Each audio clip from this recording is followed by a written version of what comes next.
Hello সবাইকে, welcome back to my new blog. সবাই কেমন আছো? আশা করি সবাই ভালো আছো, আমিও ভালো আছি। এখন একটা ভিডিও যেটা আমি তোমাদের সাথে শেয়ার করতে চলেছি, সেটা হলো বহরমপুরের একজন বিশিষ্ট তবলা বাদক, এই যে যার ছবি তোমরা দেখতে পাচ্ছ, স্বর্গীয় পার্থ চক্রবর্তী মহাশয়। তো ওনাকে স্মরণ করে এই অনুষ্ঠানটার আয়োজন করা হয়েছে। তার আগে বলে রাখি, ওনাকে স্মরণ করে একটা কম্পিটিশান, তবলা কম্পিটিশানের আয়োজন করা হয়েছিল। সেখানে রিও এখানে বাজিয়েছিল এবং সেখান থেকে প্রথম স্থান অধিকার করে, এবং সেইখানে তাকে যে পুরস্কার বিতরণী অনুষ্ঠান, সেই উপলক্ষে আজকে একটা অনুষ্ঠানে আমরা এসেছি। এখানেও রিওকে বাজাতে বলা হয়েছে। তো আমরা এখন দেখছো, এটা শীতের দিন, আমাদের সকলের গায়েই শীতের জামা কাপড় পরা আছে।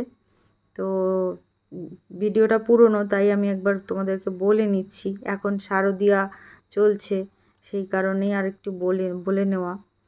তো চলো দেখতে থাকো, ভিডিওটা কেমন লাগছে অবশ্যই জানিও। আর আমার দর্শক বন্ধুদেরকে বলতে চাইছি, আর একবার একটা সাবস্ক্রাইব, একটা লাইক অবশ্যই করতে কেউ ভুলো না প্লিজ।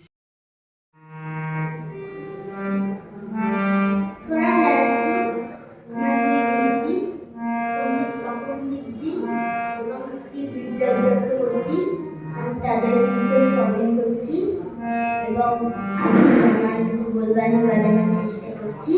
ভুল করে ক্ষমা করবেন।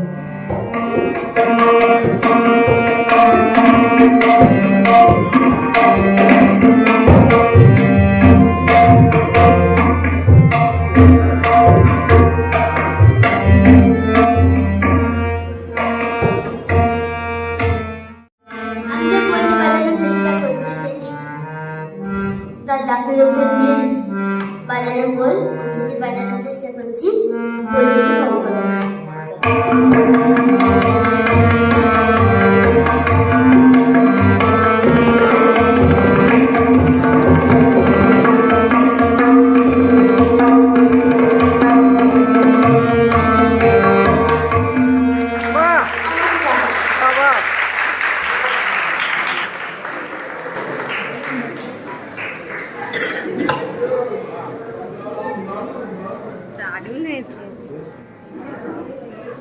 আমাদের প্রতিযোগিতা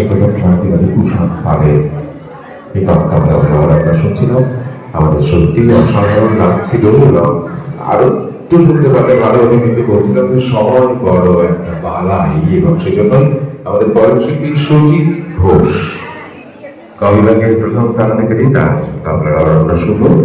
ঘোষাদের হাতে একটা ছোট্ট সুন্দর গাছের চারা, একটা সুন্দর সবুজ চারা। আমরা চাইবো সে ভবিষ্যতে বৃক্ষ হোক এবং আমাদের সংস্কৃতিতে তার ছায়া প্রদান করুন। এর মধ্যে খুব স্বাভাবিকভাবে প্রতিযোগিতার আয়োজন করা হয়েছিল। সেই প্রতিযোগিতা যে ভীষণভাবে সাড়া ফেলেছিল, আমরা সেই প্রতিযোগিতার স্থানাধিকারদের যে একক বাদন, সেই বাদনের পদ্ধতি বুঝতে পারছি যে এখানে মান এবং তার উদ্দেশ্য দুটোই কিন্তু অসাধারণ।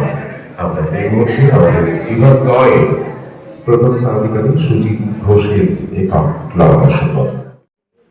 আমাদের ছোট্ট সোনা বন্ধুর জন্য একটু জোরে হাততালি হোক, কেননা আজকের যে অনুষ্ঠানটা, সেই অনুষ্ঠানটাতে নিশ্চয়ই পার্থতা যেখানে আছে সেখান থেকে বুঝতে পারছে যে তার প্রিয় বিষয়, সেই বিষয়কে কেন্দ্র করে তার প্রতিদিনের জীবন চর্চা ছিল। সেটিকে নিয়ে আমাদের ছোট্ট বন্ধুরা এগিয়ে যাচ্ছে, নিশ্চয়ই পাঠ্যটা খুশি হচ্ছে। তো বন্ধুরা, ভিডিওটা আজকের এই পর্যন্তই ছিল। তোমাদের কার কার কেমন লাগলো অবশ্যই আমাকে কমেন্ট সেকশানে জানিও। আর রিওর হাতে যিনি পুরস্কার তুলে দিলেন, উনি হচ্ছেন স্বর্গীয় পার্থবাবুর স্ত্রী। তো ওনার স্মরণেই আজকে অনুষ্ঠানটা হয়ে গেল, রিওর পুরস্কার নেওয়া হয়ে গেল। তো ভিডিওটা কেমন লাগলো তোমরা সকলে আমাকে অবশ্যই জানিও। আবার বলছি, তোমাদের এক একটা সাবস্ক্রিপশান, তোমাদের এক একটা মন্তব্য আমার কাছে ভীষণ দামি। সবাই সুস্থ থেকো, সাবধানে থেকো, ভালো থেকো, টাটা।